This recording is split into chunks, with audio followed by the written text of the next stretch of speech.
रामायण और रामचरितमानस का संक्षिप्त परिचय। काशी में तुलसीदास राम कथा कहने लगे। हनुमान जी की प्रेरणा से तुलसीदास जी को भगवान राम के दर्शन हुए। संवत 1607 की मौनी अमावस्या बुधवार के दिन भगवान राम ने दर्शन देकर अपने हाथ में चंदन लेकर अपने तथा तुलसीदास के मस्तक पर लगाया। फिर भगवान अंतर्ध्यान हो गए।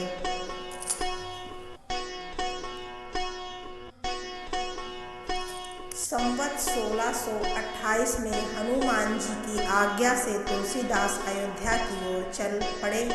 रास्ते में प्रयाग में माघ मेला में 6 दिन रुके और एक बट वृक्ष के नीचे उन्हें भरद्वाज और याज्ञवल्क्य मुनि के दर्शन हुए। वहाँ उस समय वही कथा हो रही थी जो उन्होंने सूकर क्षेत्र में अपने गुरु से सुनी थी।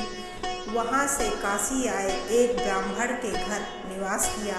वहीं उनके अंदर कवित्व शक्ति का स्फुरण हुआ और वे संस्कृत में पद्य रचना करने लगे, परंतु वह जितने पद्य रात में रचते वह सब लुप्त हो जाते। यह घटना रोज घटती। 8वें दिन तुलसीदास जी को स्वप्न हुआ। भगवान शंकर ने उन्हें आदेश दिया कि तुम अपनी भाषा में काव्य रचना करो।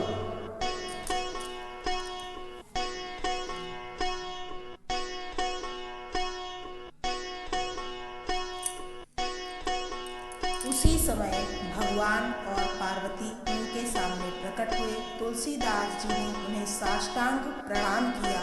शिव जी ने कहा, तुम अयोध्या में जाकर रहो और हिंदी में काव्य रचना करो। मेरे आशीर्वाद से तुम्हारी कविता सामवेद के समान फलवती होगी।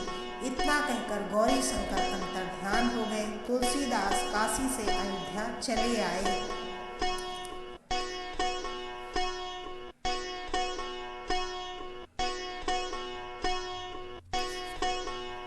संवत 1631 का प्रारंभ हुआ। उस साल नवमी के दिन प्रायः वैसा ही योग था जैसे त्रेता युग में राम जन्म के दिन था। उसी दिन प्रातःकाल श्री तुलसीदास जी ने रामचरितमानस की रचना प्रारंभ की। 2 वर्ष 7 महीने और 26 दिन में ग्रंथ समाप्त हुआ। संवत 1633 के मार्गशीर्ष शुक्ल पक्ष में राम विवाह के दिन 7 कांड पूर्ण हो गए।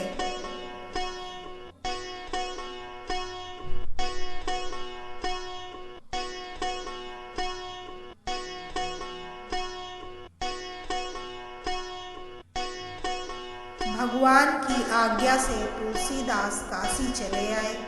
वहाँ उन्होंने भगवान विश्वनाथ और माता अन्नपूर्णा को श्री रामचरितमानस सुनाया। रात को पुस्तक श्री विश्वनाथ जी के मंदिर में रख दी गई। सवेरे जब पट खोला गया तो उस पर लिखा हुआ पाया गया, सत्यम शिवम सुंदरम, और नीचे भगवान शंकर की सही थी। उस समय उपस्थित लोगों ने सत्यम शिवम सुंदरम की आवाज को भी अपने कानों से सुना।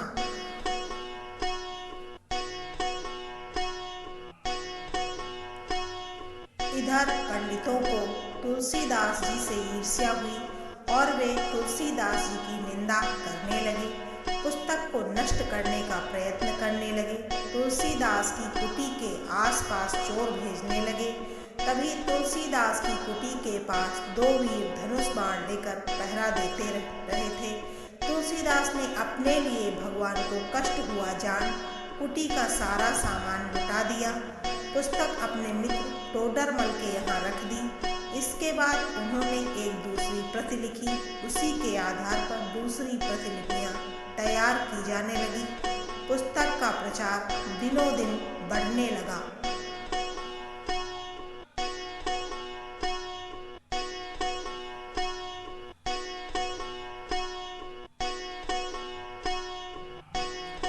श्री मधुसूदन सरस्वती जी ने पुस्तक को देखकर बड़ी प्रसन्नता प्रकट की और उस पर अपनी सम्मति लिख दी। पंडितों को इस पर संतोष नहीं हुआ। तब पुस्तक की परीक्षा का उपाय सोचा गया। भगवान विश्वनाथ के सामने सबसे ऊपर वेद, उसके नीचे शास्त्र और शास्त्रों के नीचे पुराण और सबके नीचे रामचरितमानस रख दिया गया। मंदिर बंद कर दिया गया।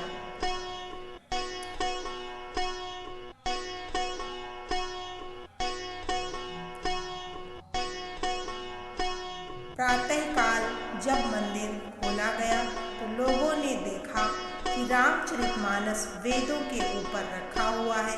सभी पंडित लज्जित हुए, तुलसीदास जी से क्षमा मांगी और भक्ति से उनका चरणोदक लिया।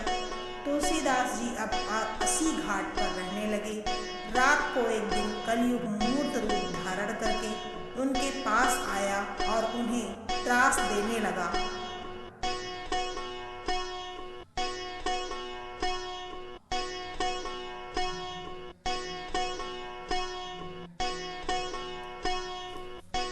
गोस्वामी जी ने हनुमान जी का ध्यान किया। हनुमान जी ने उन्हें विनय के पद रचने को कहा। इस पर गोस्वामी जी ने विनय पत्रिका लिखी और भगवान के चरणों में उसे समर्पित कर दी। श्री राम ने उस पर अपने हस्ताक्षर कर दिए और तुलसीदास जी को निर्भय कर दिया। संवत 1680 श्रावण कृष्ण तृतीया शनिवार को अस्सी घाट पर गोस्वामी जी ने राम राम कहते हुए अपना शरीर परित्याग किया।